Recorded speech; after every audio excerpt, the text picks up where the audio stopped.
लगातार कल से हम उड़ीसा में बने हुए हैं। किस तरह का इसका हिस्टोरिकल संदर्भ है सर इस स्टेट का? एग्जैक्ट हिस्टोरिकल संदर्भ तो काफ़ी लंबा है, तो इतना शॉर्ट में उसको बोलना ठीक नहीं रहेगा। लेकिन उड़ीसा एक बड़ा एंशंट लैंड है, क्योंकि जब होमो सेपियंस का माइग्रेशन हुआ इंडिया में, तो जो ईस्टर्न पार्ट में जो सेटलमेंट्स हुए तो उसमें उड़ीसा भी था। और आप देखेंगे उड़ीसा को लग के बिल्कुल आंध्र प्रदेश है, और यहाँ कुरनूल का जो प्लेस मिलता है, तो कुरनूल केव्स वहाँ पर एक बहुत एंशंट सिविलाइजेशन था।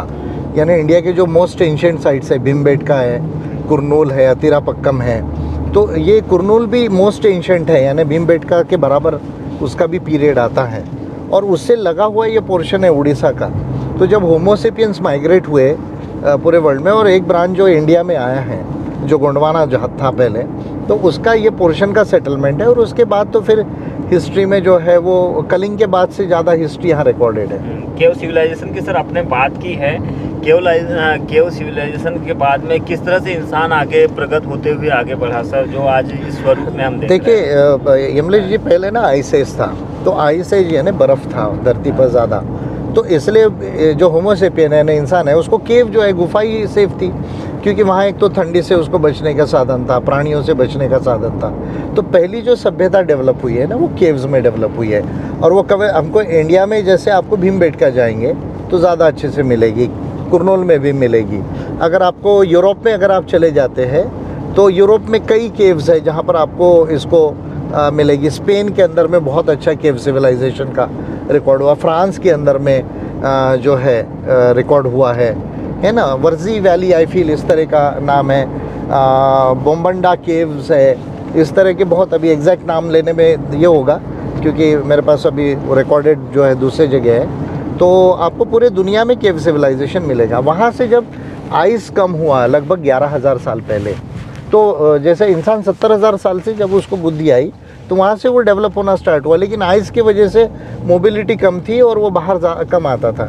लेकिन 11,000 साल पहले जब आइस कम हुआ धरती पर, और धरती थोड़ी वार्म होने लगी, वहाँ से हम देखते कि ज़्यादा अच्छा सिविलाइजेशन का रिकॉर्ड फिर मिलता है, जिसको न्यूलिथिक एज बोला जाता है। वहाँ से फिर आगे बहुत अच्छा, फिर उसने धीरे धीरे फॉरेस्ट को कम किया, जहाँ अपनी खेती करना शुरू किया।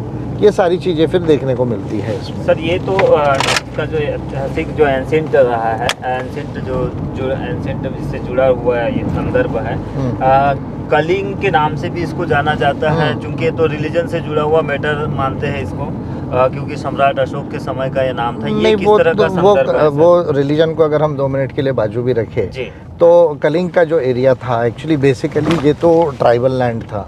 और फिर जो है अशोका अपना साम्राज्य को एक्सपांड करना चाह रहे थे। फिर यहाँ बड़ा युद्ध हुआ, और उसमें जो वो युद्ध उधर साइड जो है ना, भुवनेश्वर वाला जो बेल्ट है आपका, पूरी भुवनेश्वर, वहाँ ज़्यादा अच्छे से वो देखने को मिलता है। महानदी और गंगा के बीच का एरिया का वो फाइट था ज़्यादा, इधर से कोई लेना देना नहीं उसका। अच्छा। ये जो बेल्ट है ना, ये बेसिकली बस्तर को लग के है, जहाँ हम जा रहे हैं अभी। रायगढ़ का जो बेल्ट है, कोरापुट का जो बेल्ट है, जिसको अनडिवाइडेड कोरापुट बोला जाता था, ये तेलंगाना और बस्तर का जो लग का जो बेल्ट है उसका बेल्ट है।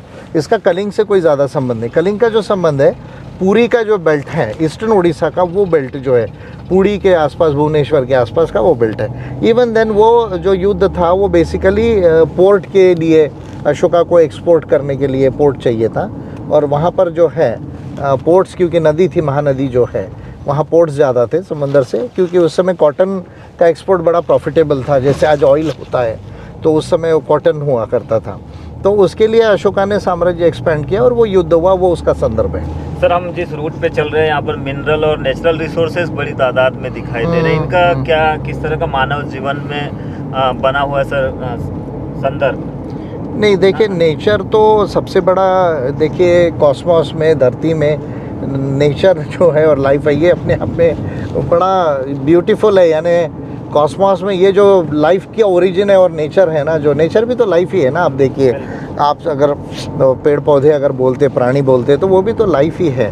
और फिर ये हिल लैंडस्केप वगैरह उसमें बना हुआ है वो इकोसिस्टम, तो इट इज़ वेरी ब्यूटीफुल। अब इसका तो मानव जीवन में बड़ा संदर्भ है। देखिए नेचर के पास जितना आप रहेंगे ना, उतना इंसान नेचुरल अवस्था में रहता है उतना उसके अंदर हम देखते हैं हिंसक प्रवृत्ति कम होती है, उतना हम देखते हैं कि ज़्यादा अच्छे से व्यवहार होता है लोगों से। जितना नेचर से दूर होता है ना उतना उसमें फिर ये बाकी जो प्रॉब्लम्स है आर्टिफिशियलनेस आने लगता है। तो इसका प्रभाव यहाँ के लोगों पे आप देखेंगे कि इनके जो स्वभाव है, इनकी जो जीवन शैली है, उसमें आपको ये प्रभाव मिलेगा। रही बात मिनरल्स की, हाँ सरलता सुगमता, रही बात मिनरल्स की, तो मैं उड़ीसा सेकंड झारखंड के बाद सेकंड स्टेट है जहाँ मिनरल्स ज़्यादा है। तो वो जो है वो तो फिर आपके इंडस्ट्रियल डेवलपमेंट के लिए, बाकी डेवलपमेंट के लिए, तो उसका आप एक्सकवेशन करेंगे, फिर आप उसको यूज़ करेंगे तो वो डेवलपमेंट के काम में आएगा। लेकिन नेचर को डिस्ट्रॉय करके डेवलपमेंट अगर होता है तो वो सस्टेनेबल नहीं होता है। इतना सब कुछ होते हुए भी यहाँ ओडिशा की विकास दर 4.2 के आसपास बताई जा रही है। कितना इसको कम मानते हैं सर? मतलब एक क्योंकि निगलेक्टेड स्टेट रहा है, ह्यूमन डेवलपमेंट पर बहुत ज़्यादा ध्यान नहीं दिया गया है। सरकार भी एक ही तरह की सरकार बिजू पटनायक की जो है पहले रही, अभी नवीन पटनायक है, यानी एक ही पार्टी की गवर्नमेंट ज़्यादा रही है इधर में। तो पॉलिटिकल कंपटीशन भी नहीं रहा है, अल्टरनेटिव नरेशन जो होता है पॉलिटिक्स में उसकी भी कमी रही है। तो उसके वजह से ह्यूमन डेवलपमेंट में, ओवरऑल डेवलपमेंट भी पीछे छूटा हुआ है स्टेट जो है वो। तो कांग्रेस जैसी पार्टी की भी तो शायद यहाँ पर सरकार बहुत कम समयों के लिए, लेकिन आप देखिए पिछले, मैं एग्जैक्ट नहीं बता पाऊँगा, लेकिन पिछले 4-5-20 सालों से ज़्यादा तो यहाँ एक ही पार्टी की गवर्नमेंट है, तो उससे भी तो स्लोनेस आता है ना। अच्छा। तो क्या लगता है सर आपको? आप भी चूंकि राजनीतिक दल से जुड़े हुए हैं, आप काम कर रहे हैं, क्या नहीं, हम तो हमारा तो प्रयास बिल्कुल रहा है पहले से, और अभी भी हम ऑप्टिमिस्टिक है कि पहले तो हम एक थर्ड मेजर पार्टी करके है इमर्ज हो, उसके बाद में गवर्नमेंट बनाने की तरफ जाए। ये तो हमारा पहले से प्रयास रहा है, और उसीलिए मैं थोड़ा भी उड़ीसा की तरफ ज़्यादा ध्यान भी दे रहा हूँ। सर, कोरापुट के एक पर्वत का नाम जिक्र आया, देवोमाली का, वह काफ़ी ऊंचा इसको बताया जा रहा है।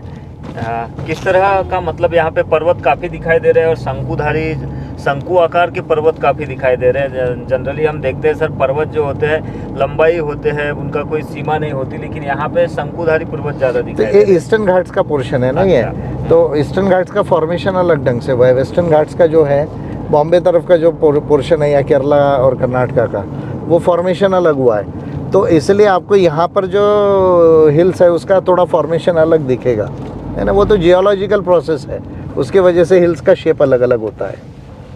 भौगोलिक यानी जो आप बोलते हैं जियोग्राफी, लेकिन जियोलॉजी जो धरती पे जब प्लेट टेक्टोनिक्स हुआ या रॉक फॉर्मेशन हुआ है वो किस तरह से हुआ, उसके हिसाब से शेप बना हुआ है।